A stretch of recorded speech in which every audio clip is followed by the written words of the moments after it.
Hello and welcome. This is Fayetteville Project Healing Waters, and we are at the tail end of our rod build, and we are finally at we've completed the handle, the cork, winding check. We've got the wraps, the guides in, and everything's done. Now finally we're down to the decal. Now, I don't remember if we did it in a previous video, but under the tape here is the decal. I've got it. I believe we did, because we explained. I think we did too. The whole purpose of the taping, and shaping it to the blank. Right, but if you can see here, I've got it in a plastic bag I cut, so it doesn't. I'm not taping the actual decal. And if you're questioning, I got the decal from Decal Connection. See, it it curved it a little bit. That helps prevent the sides and edges from lifting. So now we're not gonna thread finish the decal today because we have to put color preserver on it. But we'll do that and explain on the next time we put it. I don't know if we've explained the color preserver, so let's go ahead and explain what that is, since we all right, well, I'll go ahead and get this in place first. But all right, so Scott got his decal from Decal Connection, which they're very good, make excellent decals. But the decal itself has a backer and an overlay portion on the decal. You put a piece of tape, in this case I just use Scotch tape as a transfer tape, and you can peel the backer off of it. Now the sticky part of the decal is exposed, so you want to make sure you line it up. And when you're first doing this, first learning how to do it, yeah, you're probably gonna put it on there crooked. Let me grab this real quick so we can get a good angle of what we're doing. All right, I'm lined up. Now, my hook keeper here is in line with where my reel seat goes, or where my reel on my seat goes. So I'm just gonna put this on the same side. And I've had many times where I put this sucker on crooked. So now I've got an old piece of blank, and I'll just use it, kind of rolling it on the decal. I'm not really, pushing it on it. I'm rolling this blank piece, just to help get it. Make sure you get all the edges really good. So, and when you're done, should just peel off. It should. And easy. Yep, that cover piece is still on there. See it here? I took that off. It wanted to lift a little bit right there. All right, let's see if I can get this off. Yep, there it is. All right, there we go. And there it is. So they do really good decals, really good work. Tell them what size you want the lettering and what font, what letter font. There were at least 30 to 40 different fonts you could choose from. Yeah, there's a whole bunch of them. One thing you do not want to do is touch this. No, do not touch that. It will transfer your fingerprint on there, and you just don't want to be exposing alcohol to it right now. Yeah, if you wipe alcohol on this, you'll take the lettering off the decal. All right, well, first, if you can pause that. Yep, we're going to stop this. We'll be right back when we're ready to put the color preserver on it. Yep, color preserver on it. All right, we're back, and we're ready to put the color preserver on there, and he is going to explain kind of exactly what we're doing here, and why we're not just going to go ahead and put the thread finisher, and take it away, Dave. Now, for a decal, every one I've ever done, I always put thread finish, or not thread finish, but color preserver on. I like flex coat color preserver for doing this, and also when I'm doing if I got to do it on nylon threads and stuff. It just seems to work the best for me. Yeah. And why? What are we doing it for? It seals the decal and keeps the solvents that are in the epoxy from attacking the decal. And what we did a video on different types of threads, but it really didn't come out properly because I was having battery issues. Oh yeah. So there's some threads that you don't need a color preserver, and there's some you do. And what it does Depends. It does exactly what it says. It preserves the color of the threads.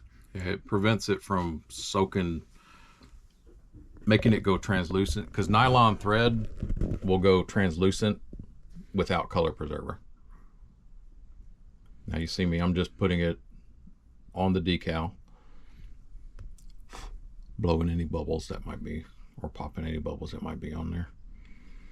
And you'll see, if you see stuff where the finish is trying, or the preserver is trying to run away from that, it's like I'll do at least 2 coats usually, and then I'll just let it sit for a little bit. On the bottle it says give it at least an hour before you recoat, but we'll put thread finish on before this is fully dry. But now I'm gonna go clean my brush. So No, we'll be right back.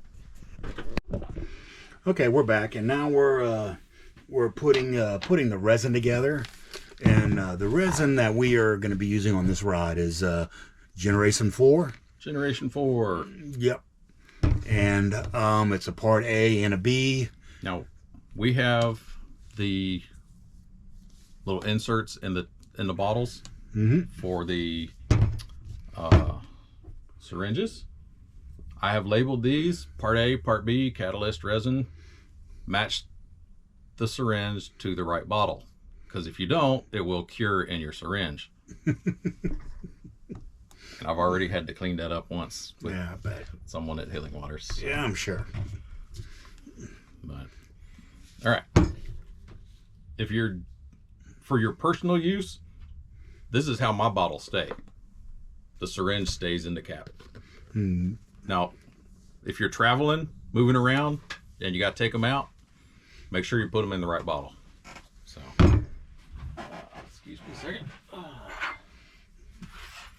And you don't have to worry about them curing ever in the... Yeah, because it's just one part.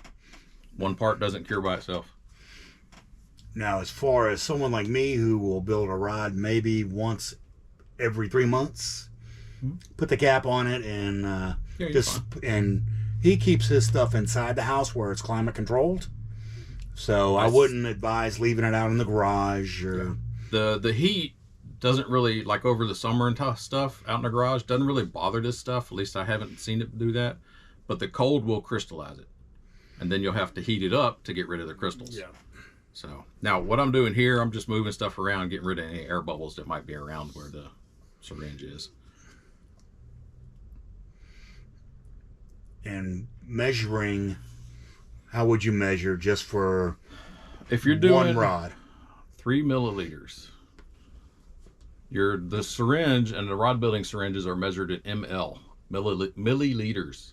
And as you see here, I'm removing bubbles. And you want to mix 3 milliliters of resin and 3 of catalyst. Mix them together. So you have a total of 6. That gives you plenty to do multiple rods if you're fast enough at it, or at least the one. And if you're kind of slow at it, which beginners can be, and it's starting to harden up on you, set it aside, make another batch. Don't rush through it. Well, yeah, don't rush through it, but don't worry about it if it starts to harden up on you. Just make another batch and call it good.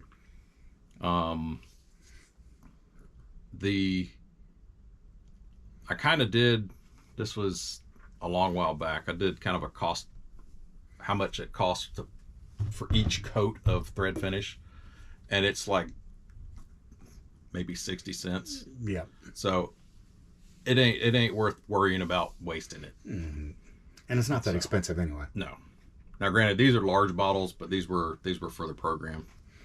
I usually buy the $40 kit, which is the 2 8-ounce bottles, I think. Yeah. Which are that size. You can see the size difference. So, all right, same here. Just running that around like that a little bit to help remove any bubbles. Now the catalyst is thinner, and if you can see it, it does have a slight yellow cast to it, but that's just because of how concentrated the catalyst is. Once you put them together, once you start mixing them, it'll the color basically goes away.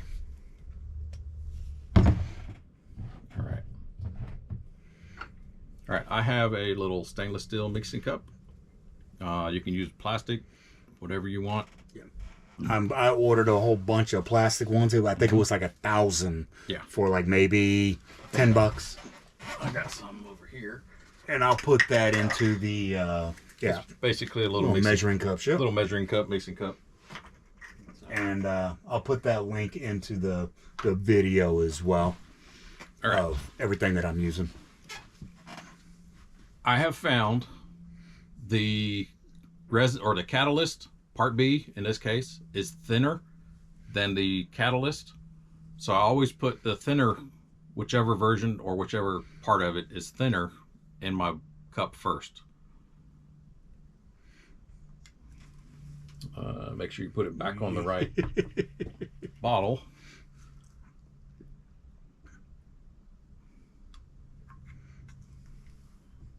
All right. Now, I don't know if you can show this. Okay. All right, I use this right here is just part of an old paintbrush that I saved and made a stir stick out of. All right, the two parts. You want to slow your mix. Hopefully you can see it. It's all the different swirls in it. You know, yeah, you're gonna get some bubbles, but you slowly mix it to reduce the amount of bubbles you get. And I've gotten a little used to Gen 5, which is a little bit faster than Gen 4 of getting bubbles out, but they both work really well for bubble release. Now, could you use a flame torch on this to get the bubbles out? Generation 4 does not like heat. Okay. So you can burn it. Gen 5 is more heat friendly. It just smells bad. It's got an odor to me, but that's just the nature of epoxies. Some people, it might smell it, and other people may not. But now the whole thing here, now you'll see online, people will say mix your epoxy for 2 minutes. Others will say 5 minutes. And basically I mix it until all the swirls are gone. And it's nice and clear for me. It may be, actually I don't even time it. So it may be a couple minutes, maybe less, maybe more. I just mix it. And while I'm mixing it, I'm also scraping the sides of the mixing bowl here, so I catch anything that might be on the side. Now, what happens if you do not properly mix this stuff? It won't cure. It'll just be tacky. It'll be sticky. So you definitely want to follow the instructions of having equal parts. Yeah. Now, on the structural adhesive, like Pro Paste or Rod Bond, those are very forgiving on your mix ratio. This stuff is not. You get it correct or it won't cure for you. Yep. And you said like with the Pro Paste is what, 40%? Well, Rod Bond can have the mixture can be off like up to 40%, and it'll still cure. At least that's what I've heard. So, but on those and on these, you want 1-to-1 mix as much as possible. But these, it's more critical. And if you don't want to do this by hand, Mudhole has a little mixing contraption, essentially just a thread wrapper, and it'll sit there and it'll mix it for you. But you don't get the experience like Dave does. I don't recommend those because it's more crap to clean up. Yeah. And I've never had an issue. So but you're not mixing this like you're beating on eggs. You're not making it a frothy mess. Now you're going to get some bubbles, but even with the mixer, you'll probably still get some bubbles. Mm-hmm. It's just the nature of it. The nature of the bubbles. Mm-hmm. But once you're done, if you got extra bubbles in there, I just sit it like this and let it sit for a few minutes. You'll rise. And let the bubbles. All right, I gotta move this. All right, we'll be right back when we start doing the wraps. Okay, we're back, and now we're about to apply the thread wraps. All right. Now, you don't want to leave your epoxy in the mixing cup, because when it's concentrated like that in the cup, it creates extra heat, which makes it cure even faster. So you put it on a little tray. Now, Mud Hole has trays, little aluminum trays, but I just use aluminum foil. So now you don't want to leave that. It will harden on you. Yep, you want to clean it up. I'm using isopropyl alcohol, 91%, to clean up the mess. That breaks it down quick. When it's still liquid form, alcohol cleans it off. Yeah, it's the best cleaner I've had. Kind of like the way the grip and the reel seat. Mm-hmm. All right.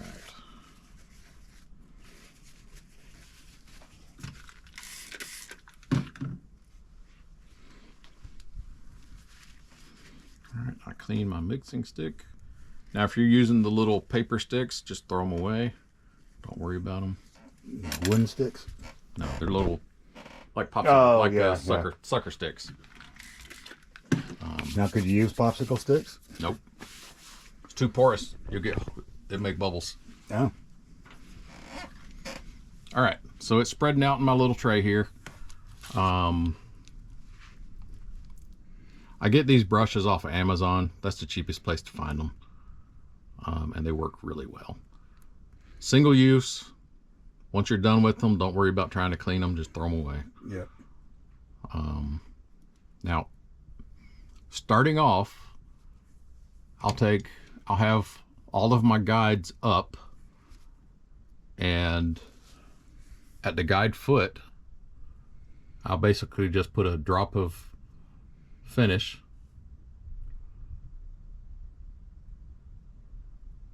Now I'll hit them like this, and then I'll go to each guide and do the same thing.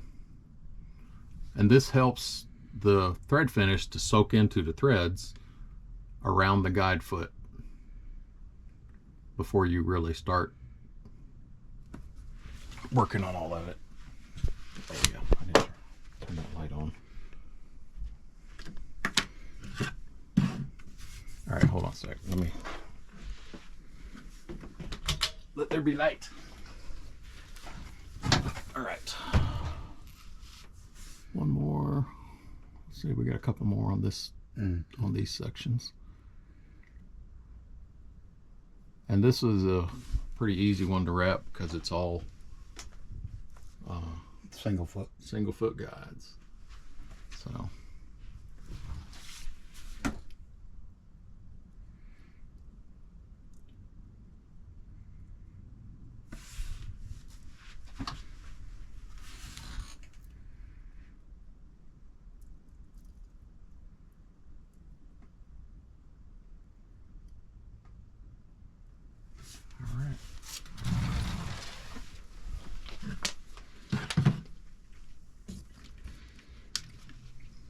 And what he's using here is he's got his drying rack that he's using. If you don't have the drying rack, you would essentially just use the kit that we give you when you self-roll it.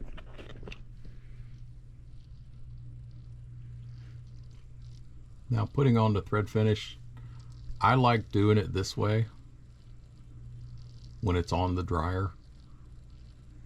That seems to work pretty good. Now, the first coat of thread finish, which I recommend doing multiple thin coats, and your rod will basically tell you how many coats it wants. But the first coat is just to soak the thread.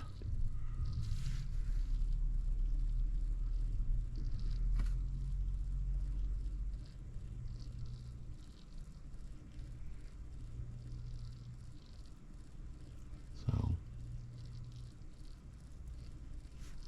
now if you have a rod lathe, you can do it on there at a faster speed. But this is a 15 to 18 RPM motor on my dryer here, which is pretty good. Yeah, I don't think the fastest is what you want. It depends. There's people experienced rod builders that put it on as fast as their machine will roll just about.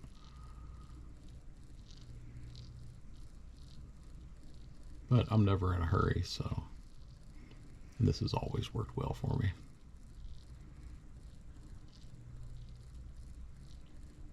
And as a beginner, I suggest going slow on it anyway.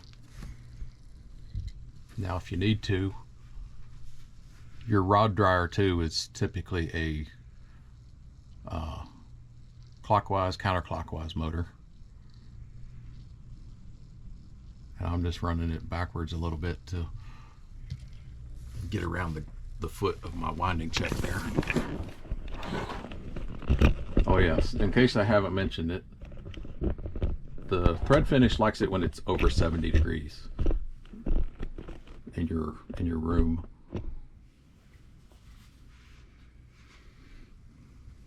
And that's for best results. It will still cure cooler than that. Of course, the hotter it is in your room, the faster it'll cure. So in the summertime, your guide wraps will cure faster. But it's all how you want to do it once you figure it out.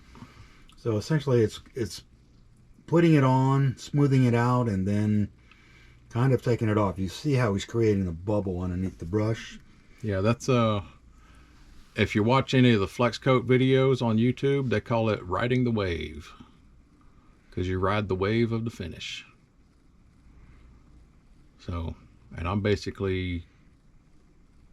pulling a lot of it off on this because I'm doing a soaking coat. That way any bubbles that might be in the thread can release easily.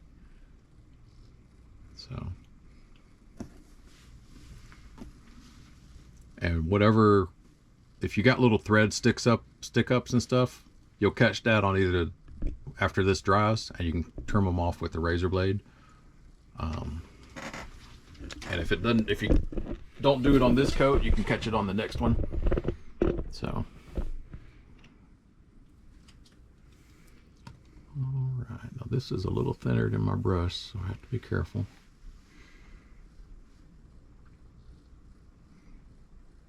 Now the beauty of these brushes too, if it's too big for you, trim it, make it smaller. Yep. And if you want to, we're going to take this all the way to the tip, which is a total of 11 guides. And then we have the snake guide, so we'll be doing two applications per guide when we get up there. We only have 2 of those.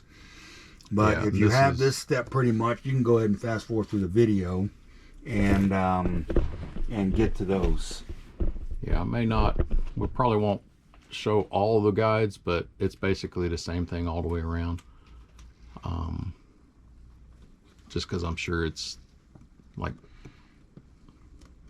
enthusiastic watching. Mm-hmm. So, just put it on repeat. Basically.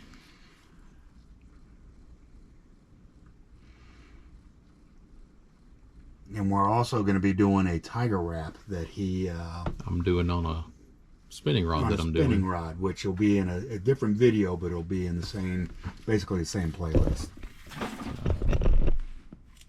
All right. And then a future video, we're going to actually do a tiger wrap. Yep. We'll start. Let me rephrase that. He's going to do a tiger wrap. Yeah. Start from the beginning.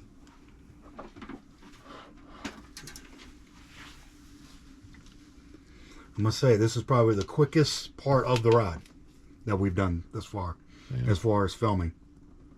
It depends. Because I know, especially when I was a beginner, and a lot of other beginners have a hard time with thread finish. But don't overthink it, you know, and definitely do some practice wraps so you can get your technique down, because doing practice wraps does help.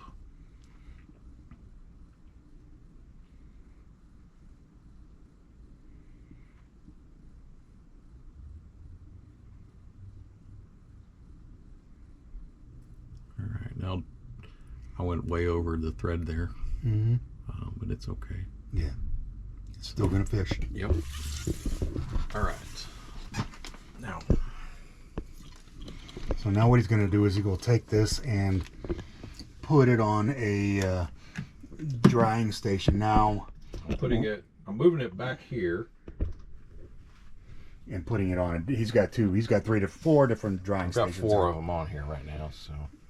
But in our program, we do our thread wraps in a controlled environment. Yes. So we leave the wraps to dry overnight. But according to Gen 4 and Gen 5, they only need to rotate for about 3 to 4 hours max, and that really depends on the temperature of your room. If your room is cold, it will take longer. Yep. And one thing that we did do that was not on the film is we did check the guides to make sure that they were still in alignment. Oh yeah. Because one thing you don't want to do is bump it and not realize it, and then have a crooked guide. Yep. All right. Now, since we're starting at this end again, I'm putting it on the guide foot again, just like we did on the other section. All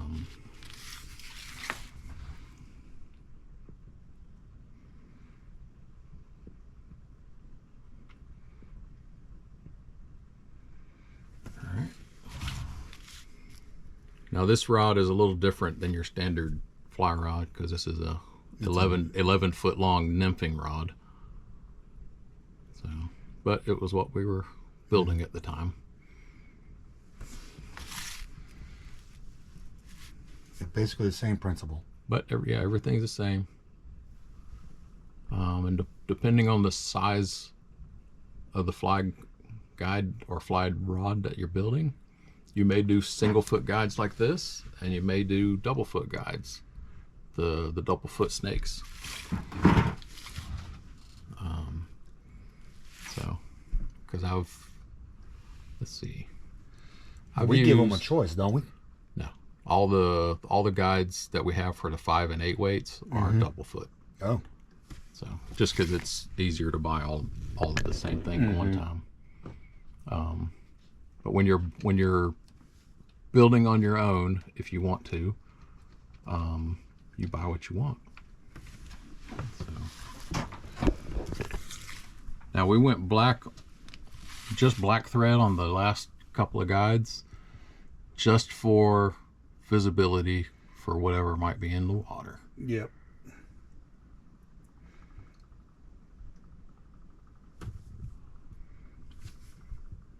Now that's got a little bit of silver showing, but I don't think we can. Now, one thing, could you come in with a Sharpie before you put the next application? Nope, because this will dissolve the Sharpie. Oh, okay. So, no Sharpie. Nope. The solvents in this stuff will dissolve the Sharpie. All right, get that thing going. All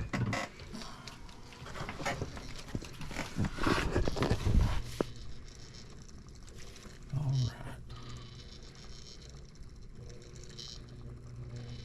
Now, when you rotate it, you want it to be as smooth as you can. Now this one's got a little slight wobble to it, but it's not that bad. So I can work with it.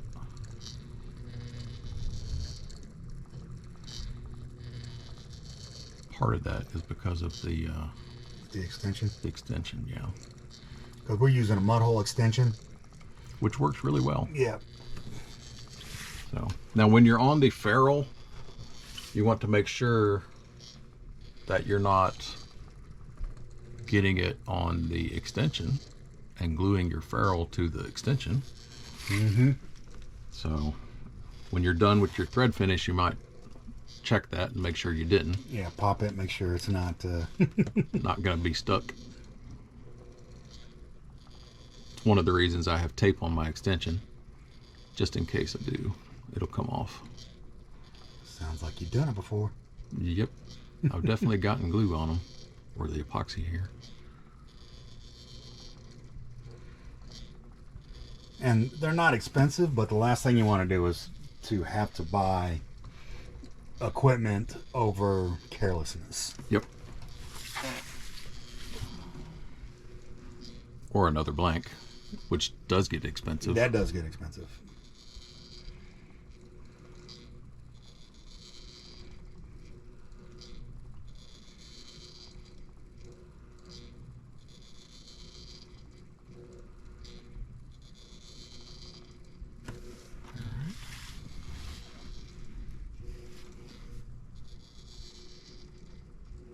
And it doesn't take much finish.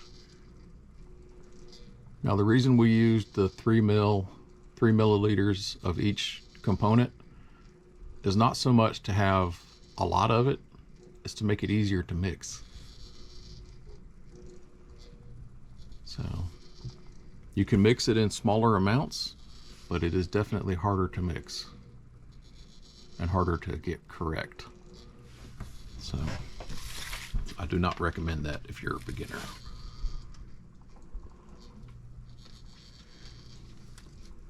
And I do apologize for the shakiness, but I'm old. He had too much sugar. Mm-hmm. Or too much beer yesterday. Yeah, true. Just wasn't beer.